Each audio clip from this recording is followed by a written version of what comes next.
Hello friends, welcome to Namma E-Study. In this video, I am going to talk in brief about the Environment Protection Act 1986.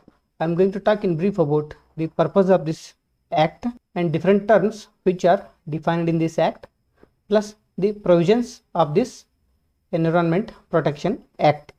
In short, this act is also called as EPA Act 1986. Before that, if you like this video or the videos of this channel, you can like, and if you don't like, you can dislike the video, and make sure you subscribe to get more videos whichever I upload.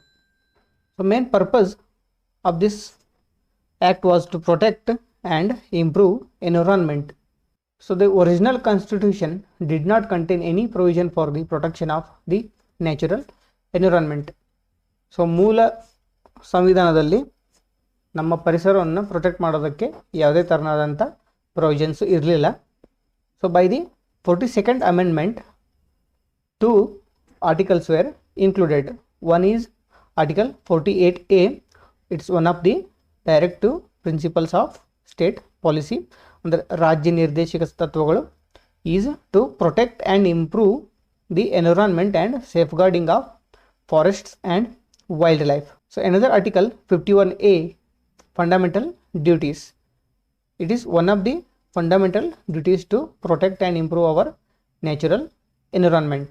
So features of this Environment Protection Act are, so in the United Nations conference which was held at Stockholm in 1972, so ಈ particular Environment Protection Act ಅಂತ ಜಾರಿ ಮಾಡಬೇಕಂತ Indian government decide ಮಾಡುತ್ತೆ after participating in United Nations Conference on the Human Environment held at Stockholm. So this was mainly in the wake of Bhopal gas tragedy which took place in 1984. 1984ರಲ್ಲಿ ಆದಂಥ ಭೂಪಾಲ್ ಅನಿಲ ದುರಂತಕ್ಕೆ response ಆಗಿ ಈ environment protection act 1986 ಅನ್ನು ಜಾರಿಗೆ ತರುತ್ತೆ ಯಾವುದು Indian government. So ಅಲ್ಲಿ Bhopal gas ಟ್ರೆಜಿಡಿ ಅಂದರೆ ಏನಾಗತ್ತಪ್ಪ ಅಂದರೆ, ಸೊ ಅಲ್ಲಿ ಯೂನಿಯನ್ ಕಾರ್ಬೈಡ್ ಅಂತೇಳಿ company it was synthesizing the carbaryl. It is one of the pesticides.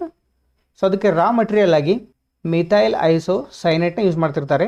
ಆ particular methyl isocyanate gas leak ಆಗಿ ಸೊ ಸುತ್ತಮುತ್ತಲಿ ಇರ್ತಕ್ಕಂಥ ಎನ್ವಿರಾನ್ಮೆಂಟಿಗೆ ಪಸರಿಸಿಕೊಂಡು, ಸೊ ಅವಾಗ ಏನಾಯ್ತಪ್ಪ ಅಂದರೆ ಈ ರೀತಿ ಡೆತ್ಗಳು ಸಂಭವಿಸಿದ್ವು.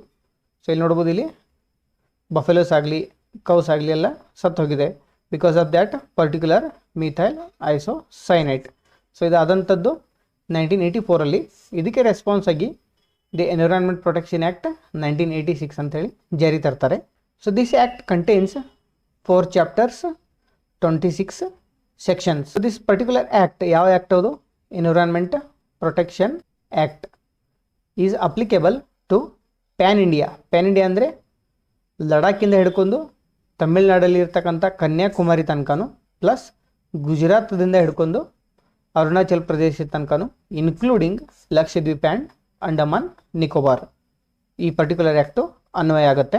So this act acts as a umbrella law. ಅಂದರೆ ಏನಪ್ಪ ಅಂದರೆ ಬೇರೆ ಬೇರೆ ಆ್ಯಕ್ಟ್ಗೆ ಇದು ಇಂಟರ್ಪ್ರಿಟೇಷನ್ ಮಾಡೋದಕ್ಕೆ ಹೆಲ್ಪ್ ಮಾಡುತ್ತೆ.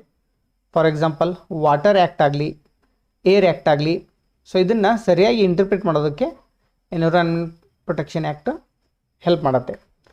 ಸೊ ಈ ವಾಟರ್ ಆ್ಯಕ್ಟ್ ಯಾವುದು, ಏರ್ ಆ್ಯಕ್ಟ್ ಯಾವುದು ಅಂಥೇಳಿ I will make a separate video for this.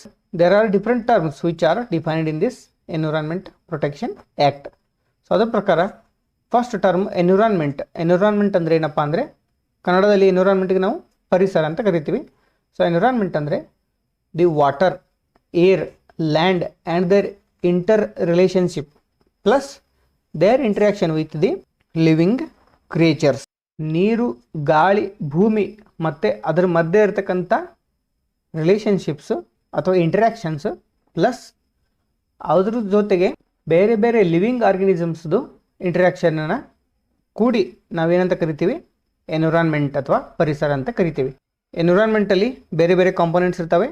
Biotic component, abiotic component, ecosystem ಮೇಲ್ಗಡೆನೆ I will make a separate dedicated video for that. But understand, environment ಅಂದರೆ ನಮ್ಮ ಸುತ್ತಮುತ್ತಲಿರ್ತಕ್ಕಂಥ ವಾತಾವರಣ, okay, including living and non living creatures. So ನಾವು primary ಸ್ಕೂಲೊಳಗಿದ್ದಾಗ ಪರಿಸರ ವಿಜ್ಞಾನ environmental science ಅಂತ ಕರಿತಿರ್ತೀವಿ. ಸೊ ಈಗಲೂ ಕೂಡ ಕಲಿತಾ ಇದ್ದೀವಿ. ಅದರ ಅರ್ಥ ನಮ್ಮ ಪರಿಸರವನ್ನು ಕಾಪಾಡ್ಕೊಳ್ಳೋದು ಅಷ್ಟು ಮಹತ್ವದಾಗಿದೆ ಅಂಥೇಳಿ. ಎನ್ವಿರಾನ್ಮೆಂಟಲ್ ಪೊಲ್ಯೂಟಂಟ್, ಈ ಪೊಲ್ಯೂಟಂಟ್ ಅಂದರೆ ಏನಪ್ಪ ಅಂದರೆ ಮಾಲಿನ್ಯಕಾರಕ. ಎನ್ವಿರಾನ್ಮೆಂಟಲ್ ಪೊಲ್ಯೂಟಂಟ್ ಅಂದರೆ ಪರಿಸರ ಮಾಲಿನ್ಯಕಾರಕ ಅಂಥೇಳಿ. Environmental pollutant is any solid, liquid or gaseous substance present in such concentration that is injurious to environment including all the living organisms. ಅಂದರೆ ಲಿವಿಂಗ್ ಆರ್ಗನಿಸಮ್ಸ್ಗೆ ಹಾನಿಯಾಗತಕ್ಕಂಥ ಲೆವೆಲ್ದಲ್ಲಿ ಇರತಕ್ಕಂಥ ಘನ ವಸ್ತು ಆಗಲಿ, ದ್ರವ ವಸ್ತು ಆಗಲಿ ಅಥವಾ ಅನಿಲ ವಸ್ತು ಆಗಲಿ ಎನ್ವಿರಾನ್ಮೆಂಟಲ್ ಪೊಲ್ಯೂಟಂಟ್ ಅಂತೇಳಿ ಕರಿತೀವಿ. ನೆಕ್ಸ್ಟ್ ಒಂದು ಎನ್ವಿರಾನ್ಮೆಂಟಲ್ ಪೊಲ್ಯೂಷನ್ ಅಂದರೆ the pollution caused by the presence of environmental pollutant in the environment. ಈ ಎನ್ವಿರಾನ್ಮೆಂಟಲ್ ಮಾಲಿನ್ಯಕಾರಕ ನಮ್ಮ ಪರಿಸರದಲ್ಲಿ ಹೆಚ್ಚಿನ ಕಾನ್ಸಂಟ್ರೇಷನ್ದಲ್ಲಿ ಇದ್ದಿದ್ದರಿಂದ ಆಗಿರ್ತಕ್ಕಂಥ ಮಾಲಿನ್ಯಕ್ಕೆ ಪರಿಸರ ಮಾಲಿನ್ಯ ಅಂತೇಳಿ ಕರಿತೀವಿ ನಾವು. ಇಲ್ಲಿ ನೋಡಿ, presence of pollutant in the environment. Hazardous ಅಂದರೆ ಅಪಾಯಕಾರಿ, ಸಬ್ಸ್ಟೆನ್ಸ್ ಅಂದರೆ ವಸ್ತು. ಅಪಾಯಕಾರಿ ವಸ್ತು ಯಾವಪ್ಪ ಅಂದರೆ ಅಪಾಯಕಾರಿ ವಸ್ತು ಫ್ಲೇಮೇಬಲ್ ಗ್ಯಾಸ್ ಆಗಲಿ, ಡಿಫರೆಂಟ್ ಎಸಿಡ್ಸ್. ಸೊ ಯಾವುದು ಮಾನವನ ದೇಹಕ್ಕೆ ಹಾನಿ ಮಾಡುತ್ತೋ ಅಥವಾ ಲಿವಿಂಗ್ ಆರ್ಗನಿಸಮ್ಸ್ಗೆ ಹಾನಿ ಮಾಡುತ್ತೋ ಅದನ್ನು ನಾವು ಹಜಾರ್ಡಸ್ ಸಬ್ಸ್ಟೆನ್ಸ್ ಅಂತೇಳಿ ಕರಿತೀವಿ.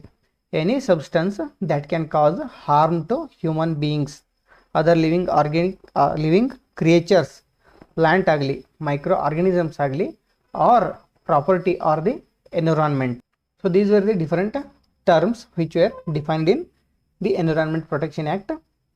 Next, what are the provisions of this act, particular act?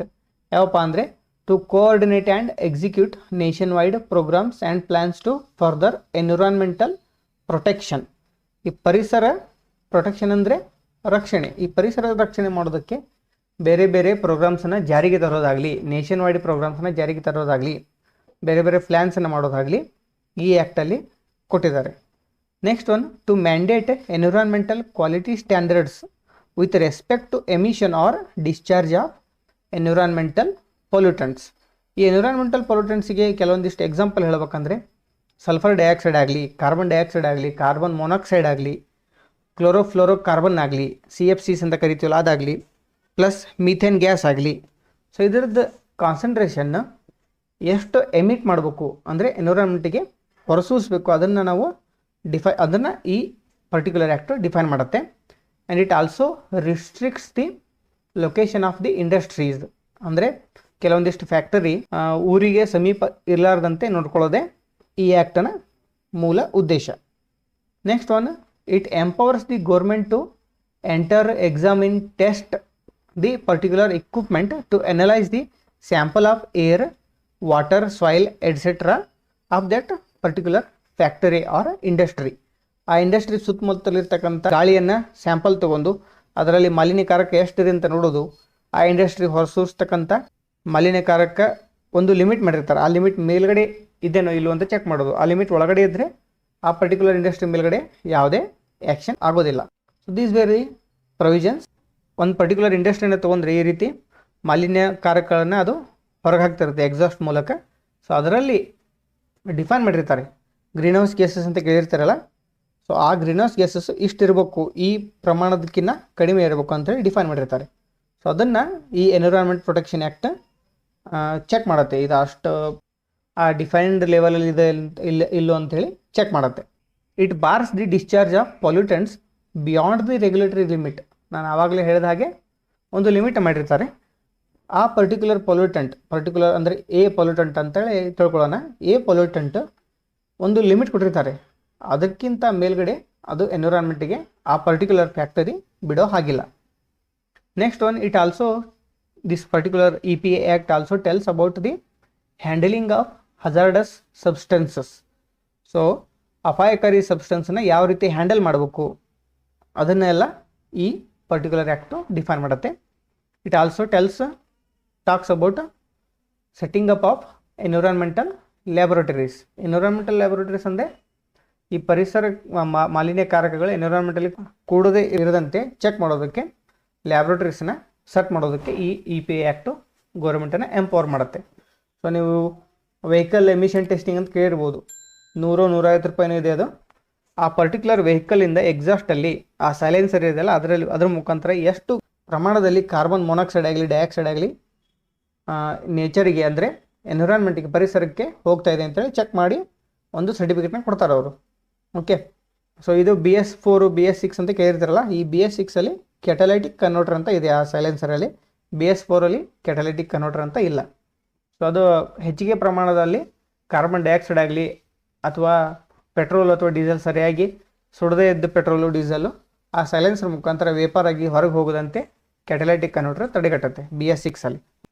Next one, this particular EPA act also tells about the complaint, ಅಂದರೆ ಯಾರು ಕಂಪ್ಲೇಂಟ್ನ ಕೊಡ್ಬೋದು ಅಂಥೇಳಿ ಈ EPA ಆ್ಯಕ್ಟಲ್ಲಿ ಹೇಳಿದ್ದಾರೆ.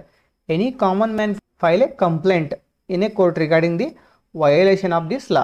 I hope video was clear to you people. If you found this video to be useful, you can like, share with your friends and subscribe for more such useful content. I thank you for watching this video.